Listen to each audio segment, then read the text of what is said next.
Have you been told you need to stop doing what you love, whether it's exercise, running, or a sport? Well, here at Dynamic, we don't like that answer.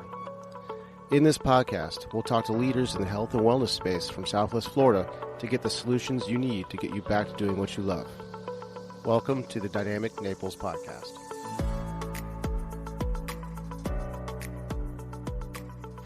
What's going on in Southwest Florida? Today I'm going to be talking about breathing, how it affects your health, how you can assess it, and some tips to improve it. And actually, what is breathing exactly? But before I get started, I just want to talk about where I'm getting most of my information from. So part of it's my schooling, but that, what I learned in school and training is only part of the picture. It's not that it's wrong, it's just more to address dysfunctions of breathing. So the stuff I want to talk about today is more suited for, healthy individuals or kind of looking to optimize or improve themselves. So I just finished up a certificate called Physiologic Flexibility by Dr. Mike T. Nelson, and it's all about improving your capacity, how robust you are, which is an amazing course, by the way. And one of the modules was breathing. So I got a lot of that from that course, and also from a book by James Nestor called Breath. Not Breathe, but Breath, which is a fantastic book. Highly recommend it. So what is breathing exactly? It's ventilation. It's a exchange of gases. So you take a breath in, oxygen goes into your lungs, where the deoxygenated blood passes through, becomes oxygenated through the red blood cells, the hemoglobin, and the iron, and goes to your heart, where then it gets pumped to the periphery through the arterial system, then gets used by whatever tissue demands it, and then returns back to the lungs via the venous system. And at this point, it's now deoxygenated and picks up more oxygen. And the cycle continues. That's kind of the quick and dirty. Now, you've probably heard that CO2 or carbon dioxide is a waste product. And that's certainly what I learned. So that's technically not quite true. It's more of a byproduct.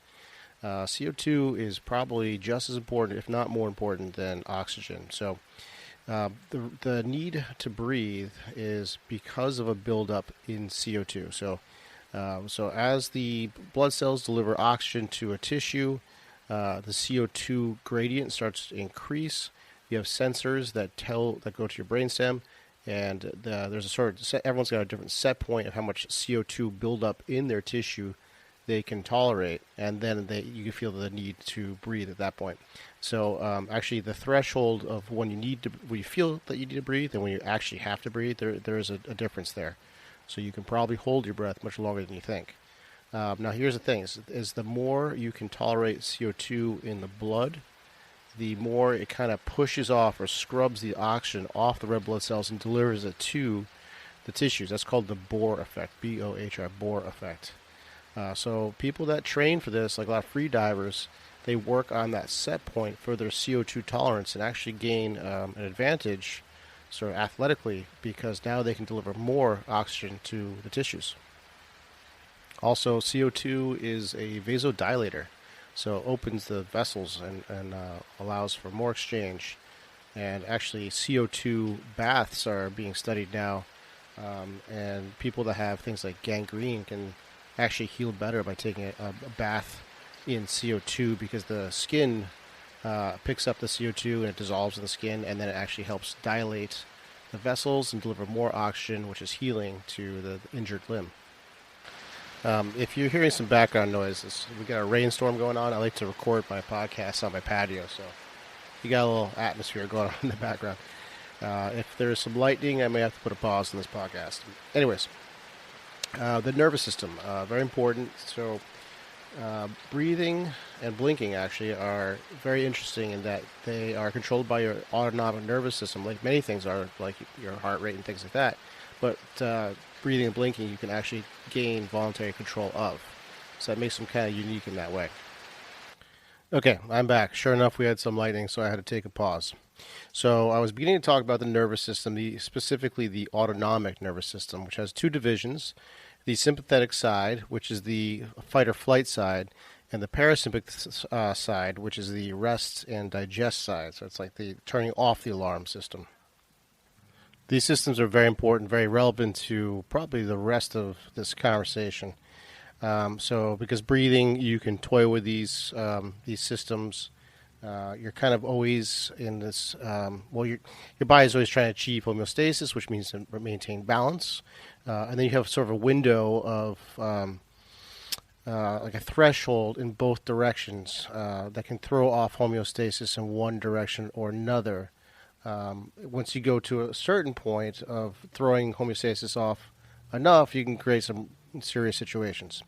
But the idea with physiologic flexibility is to push those thresholds on both ends a little further so you are a little more robust as a person. So breathing is one of these things that is tied to homeostasis. So if you are nasal breathing, this is more associated with the parasympathetic side, whereas if you're mouth breathing, that's more associated with the sympathetic side. I mean, just think of it, someone was about to get a fight, they're probably like chest breathing, their mouth is breathing. That's another thing, chest breathing versus belly breathing. They have their different associations. Chest is a little more sympathetic, belly breathing is a little more parasympathetic. And breathing, by the way, is both chest and belly. It's just what's initiated first. So typically, belly should rise then chest. So now we're going to get a little more technical because now I have to talk about pH or your acid balance because that's also relevant. So just review, if you are low on your pH scale, you're more acidic. If you're high, you're more alkalinic. So as you have more oxygen in your blood, you are more alkalinic. And when you have more CO2 in your bloodstream, that's more acidic.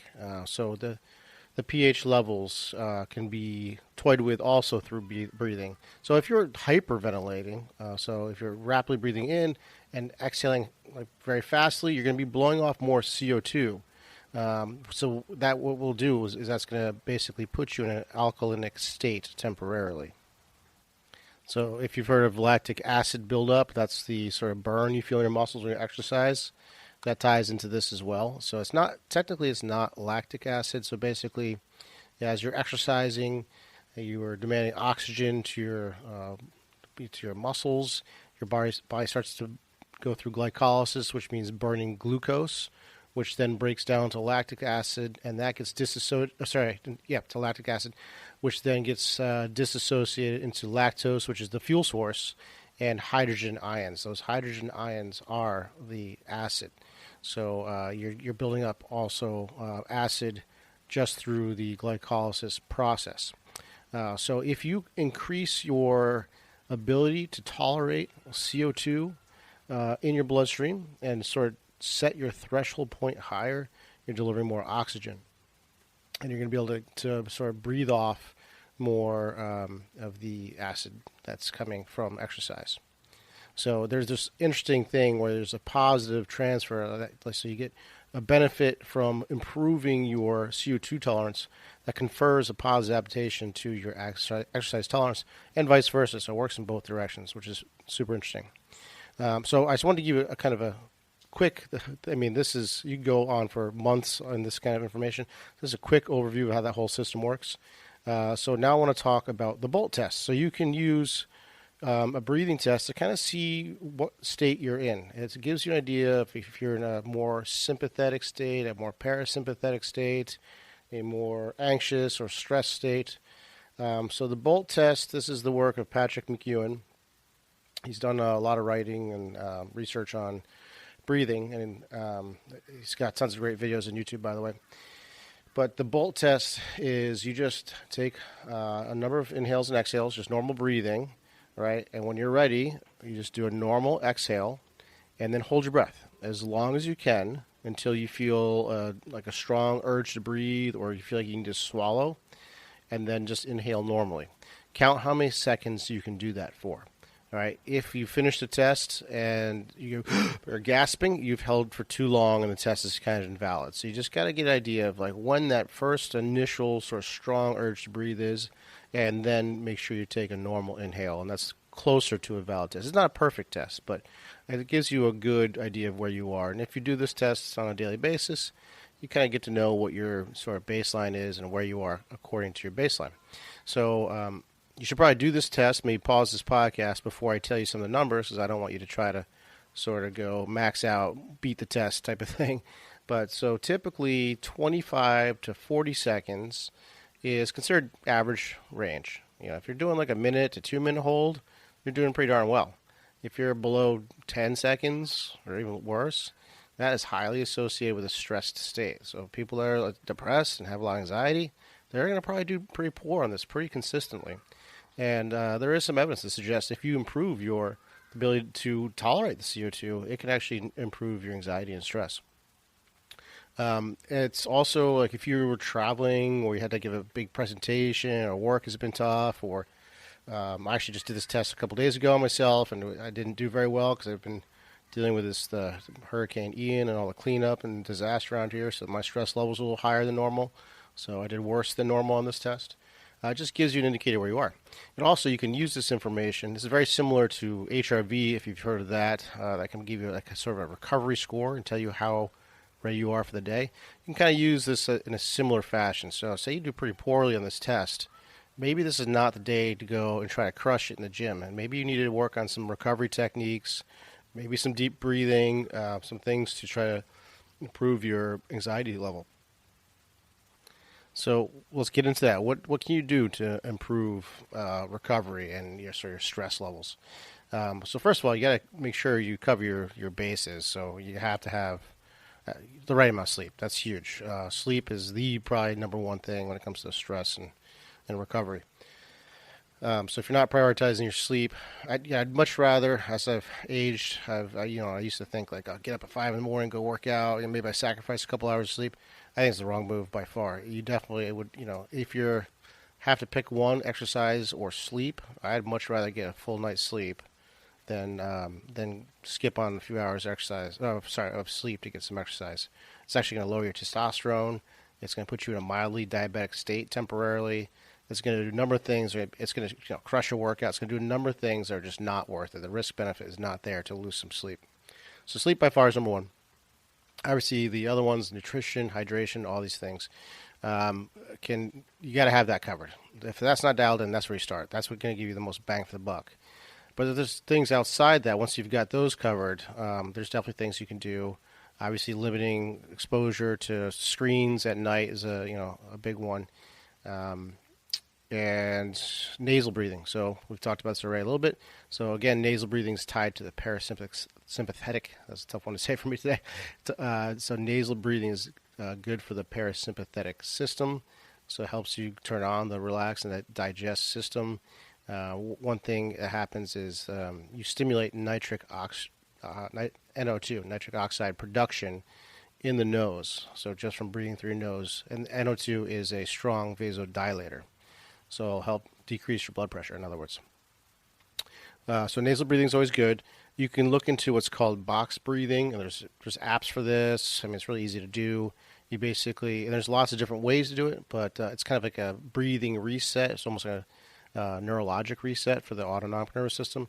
So one way to do it would be to do a 4-second inhale, a 4-second hold, a 4-second exhale, and a 4-second hold.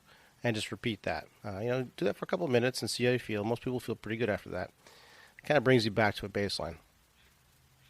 You could work on breath holds. So simply taking a breath in, do a nice long hold, do that repetitively. That's going to work on your CO2 tolerance. So you can get a second or two extra each time. Make sure if you do these things, you're in a safe space. Don't do this while you're driving. If you're listening to this in your car, don't practice this right now. Bad idea. You can pass out. Definitely don't do it in a pool. Laying down on your back is probably the best way to do it. You could do some nasal breathing with low to moderate aerobic activity. So walking and focusing only on nasal breathing, or maybe on a rower or on a bike, just focus on nasal breathing. At a certain point, as you increase your exercise intensity, you're going to have to breathe through your mouth. So it's a redundant system, but there's a bigger hole in your mouth, so you can definitely get more oxygen faster through the mouth. But you're missing out on the nitric oxide release that comes from the nose, but now you're kind of tripping into the sympathetic nervous system. So you can kind of toy with those things, but I think it's a good starting point is just low aerobic activity with nasal breathing only. You could, if you find that you are just typically a mouth breather, which most people are, by the way, you start off by just trying to be conscious of that. But there are like strips you can buy that we can actually tape your mouth shut. So maybe if you're home by yourself, you can just literally tape. I've done it myself. It's not uncomfortable at all. I've actually worn it to bed before. It can be really helpful breaking a mouth breathing habit. Also, if you have sleep apnea, you definitely should get tested for it, by the way. So in other words, if you snore and choke in your sleep, definitely get tested for that. That will decrease your lifespan and cause a whole number of terrible things for you. But if you have sort of low to moderate sleep apnea, you might get away with some mouth strips. That might improve it enough. If you're more severe like I am, you probably should get a CPAP. I've been using one for years. It's dramatically changed my life. It's also linked to dementia, by the way, so it's not something you want to mess around with. And by the way, you don't have to be overweight to have sleep apnea. I've had it my entire life, even when I was like skinny and had a six-pack and all that stuff. So there's definitely, I don't want to say a genetic component to it, but it's something that is not dependent on being overweight. Overweight will definitely worsen it, but also just the volume of your neck. So a lot of powerlifters that get a real thick neck, that can create mechanical changes to the whole sinuses and passages for which you breathe, and can induce sleep apnea. So if you're a big lifter, you might be at risk for developing sleep apnea. So my recommendation is first, become aware. Become aware of how you're breathing. Are you a mouth breather, nasal breather? Do you snore? Do you choke in your sleep? Do you wake up and your spouse is in another bedroom? Pretty good sign that you have sleep apnea.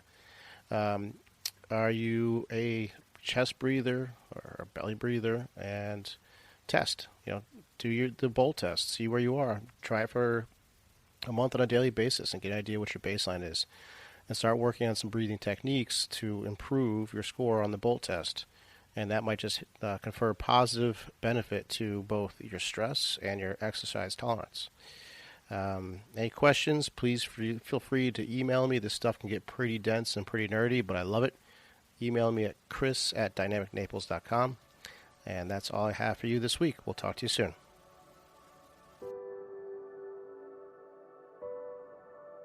Why guess when you can test? Do you get hangry or crash after a carb-heavy meal? These could be indicators that there is a dysfunction in your blood glucose regulation. If left unchecked, it can lead to irreversible changes. If you catch it quick enough, you can make diet and lifestyle changes that will get your levels where they need to be. 88% of Americans are pre-diabetic and don't know it. Diabetes underpins many of the pathologies we deal with in this country, such as obesity, high blood pressure, heart disease, and stroke. For some reason, it is rarely screened with your physician, and if they do test for blood glucose, it's usually with an A1C or a fasting glucose, which can sometimes give you a false negative. NutriSense is a company that supplies continuous glucose monitors. We've paired with NutriSense to get you real-time data to see how your physiology responds to glucose. The NutriSense app lets you track your daily activity to see how food, sleep, exercise, and stress impact your glucose. You can log or import this data into the NutriSense app to see the effect on your blood glucose levels as soon as it happens. Use the code DrChris25 for $25 off your order today. Do you have unexplained pain, or do you wonder just how healthy you are? When was the last time you had your blood tested? Blood chemistry analysis is a great tool to stay ahead of any health conditions, and now you can have control of your health with Let's Get Checked. Let's Get Checked is an incredible company that sends blood tests to your home. You can choose from over 30 different tests, whether that's thyroid function, testosterone, micronutrient, cholesterol, or C-reactive protein, which is a marker for inflammation. It is sent to you with free shipping, and you get results in 2 to 5 days. No physician referral needed. Use the code DPT25 for 25% off. You can find links in the show notes. Did you know that you can get started with physical therapy without a physician's referral? Physical therapists don't just solve pain, we get down to the root cause and keep it from coming back. We also discuss all things health, such as nutrition and lifestyle changes. If you feel that you could use some help, let's get on a free consult call. Go to www.dynamicnaples.com and sign up for a free call. Also, if you like this podcast, please give us a rating wherever you listen to podcasts. It helps us spread the message. Thanks for listening, and we'll see you next week.